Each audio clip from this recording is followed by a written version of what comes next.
Yo, Bakayalo Konoyalo. Et oui, on se retrouve pour le chapitre 2 de Dragon Ball New Hope. Et les amis, ça va être particulier parce que là, on sent que l'auteur va vraiment insister pour nous montrer les unités de puissance. Il tient à la cohérence de puissance et ça, je trouve ça génial. Parce que voilà, par rapport à Dragon Ball, on savait qu'il y avait aussi une certaine cohérence de puissance, mais dans Dragon Ball Super, on sentait que parfois, c'était un peu flou. Certains, on savait plus quel niveau ils avaient, etc. Là, dans Dragon Ball New Hope, on est certain des unités de puissance avec précision. On sent le travail incroyable qu'a fait l'auteur et là il nous donne vraiment les puissances de chaque personne. On peut en déterminer que le Super Saiyan c'est vraiment du x50. On voit vraiment que tel Kaioken fait vraiment du x10, etc.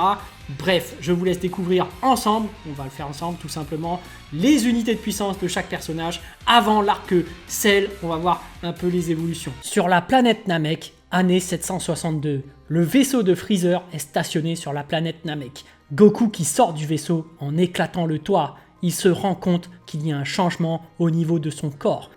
Incroyable, je suis devenu encore plus fort. Moi qui pensais déjà avoir atteint mes limites, j'ai l'impression que quelque chose a changé en moi. J'ai compris. Comme mon corps est devenu plus robuste, mon Kaioken semble lui aussi avoir évolué. C'est comme s'il était en parfaite osmose avec mon corps. Je me sens capable de l'utiliser de manière naturelle, sans contrainte, même au-dessus du x10. Et on a alors un petit récapitulatif des unités de puissance pendant l'arc Namek. Freezer, deuxième forme, 1 050 000.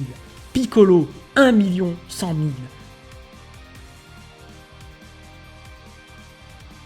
Freezer, troisième forme, 1 390 000. Vegeta, 1 650 000.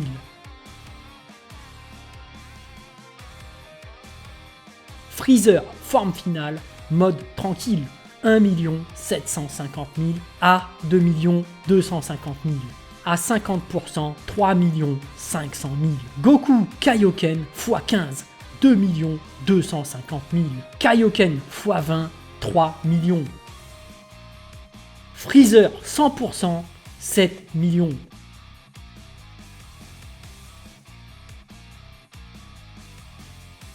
Goku Super Saiyan, 7 500 000.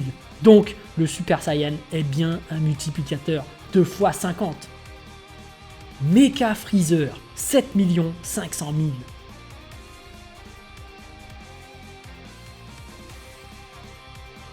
Le père de Freezer, 5 500 000. On constate que Freezer était plus fort que son père en forme 100%. Trunks SSJ, 8 500 000.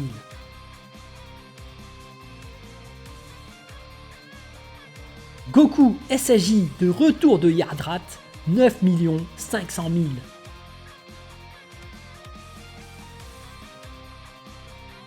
Dr Gero, 4 500 000.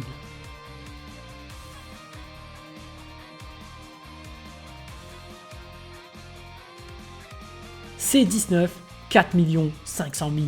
On constate que Dr Gero et C19 sont plus faibles que le père de Freezer et plus faibles que Freezer. Goku SSJ qui a eu ses problèmes cardiaques, 11 millions.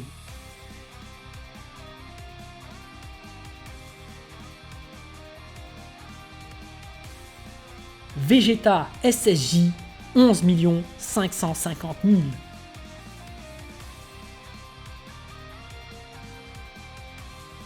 C18, 12 650 000.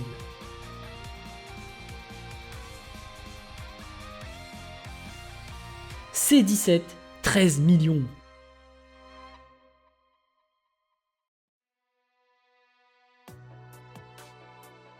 Piccolo de base, 6 500 000. Piccolo fusionné avec Kami, 13 50 000.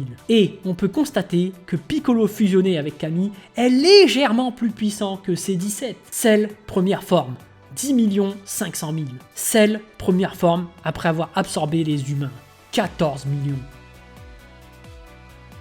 C16, 14 millions.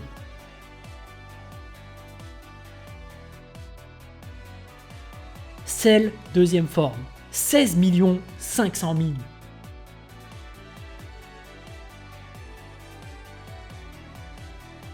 Trunks Dai Sandankai, 19 millions. Trunks Dai Sandankai mode Berserker, 23 750 000. Vegeta Dai Sandankai, 19 500 000. On constate que Vegeta Dai Sandankai est plus puissant que Trunks Dai Sandankai. Cell, forme parfaite, 23 millions. Cell, forme parfaite full power, 25 millions. Goku SSJ1 full power, 23 millions.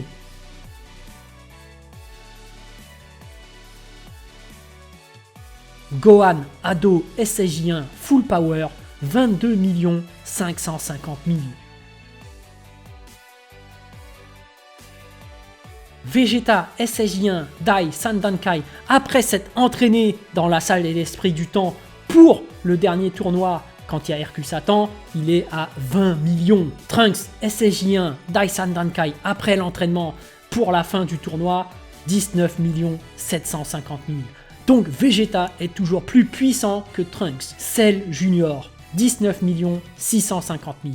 Donc Cell Junior était plus puissant que Vegeta et Trunks dès qu'ils étaient sortis la première fois de la salle de l'esprit et du temps. Gohan SSJ2, 33 825 000. Et Cell plus que parfait, 32 725 000. Donc Cell plus que parfait est plus faible que Gohan SSJ2 Ado. Et les amis, c'est déjà fini. Bon, c'était super cool, c'était super court. Voilà, on a les unités de puissance. Là, on sent que l'auteur fait vraiment attention à la cohérence de puissance. Et ça, c'est super parce que quand il y a une œuvre qui est incohérente en termes de puissance, on est un peu déçu. On se demande qui est plus puissant que qui. On fait des top 10 qui sont incohérents. Là, c'est sûr et certain, c'est ça. Il n'y a pas de discussion possible. Merci à l'auteur. Au moins, tout est clair et net. Et du coup, on n'a plus qu'à regarder la suite. Parce que ce qui est important aussi, c'est par rapport à l'histoire. Certes, on a les unités de puissance, mais vous verrez que même avec ça, c'est assez logique de voir comment va se dérouler ce scénario. Donc, c'est pas la peine de mémoriser par cœur toutes ces unités de puissance. C'est vraiment pour ça, ceux qui sont curieux de savoir qui est plus fort que qui. Mais après, vous verrez que dans l'histoire, ça découle normalement. C'est assez simple à suivre. Donc voilà, les amis. Sur ce, je vous laisse. Donc, je vous dis à plus dans le bus, ou plutôt à plus tard dans le car, ou plutôt à bientôt dans le bateau, mais pour être plus précis, à demain, parce que comme vous voyez, chaque jour, une nouvelle vidéo. Donc je vous dis rendez-vous demain pour le chapitre 3 de Dragon Ball New Hope.